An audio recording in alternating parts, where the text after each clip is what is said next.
Yo, Technomage here, wandering Main Street tonight, and as I get closer to the end, start the last month in the first year of this project, I circle back to the goal of this entire ritual and quote spell, spiritual, religious sort of thing, because to me it kind of is to some extent, even without anyone else.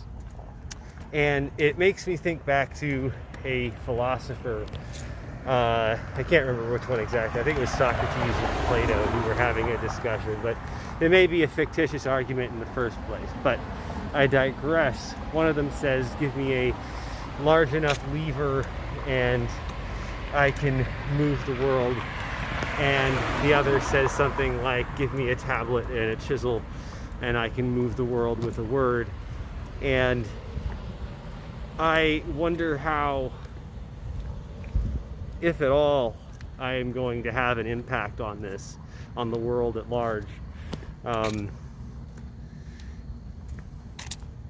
people would say that it's arrogant to think that you can, should, or would, but I think that it's actually self-humiliating to think that you can't, because the world is changed by almost everyone's presence, even a small child, even all the immigrants that we are throwing under the bus, even all the masked ICE idiots who are covering our country in terror sanctioned by our own president.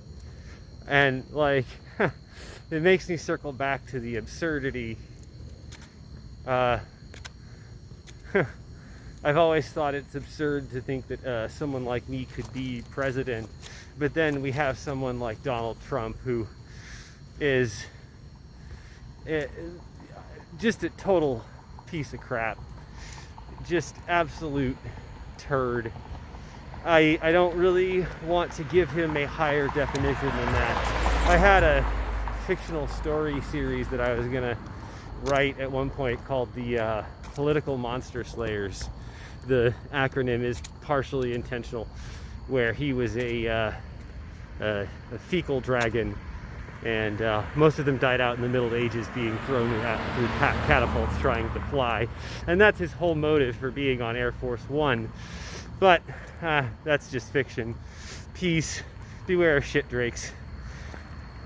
Stay safe, stay informed, and stay engaged, and enraged if you need it.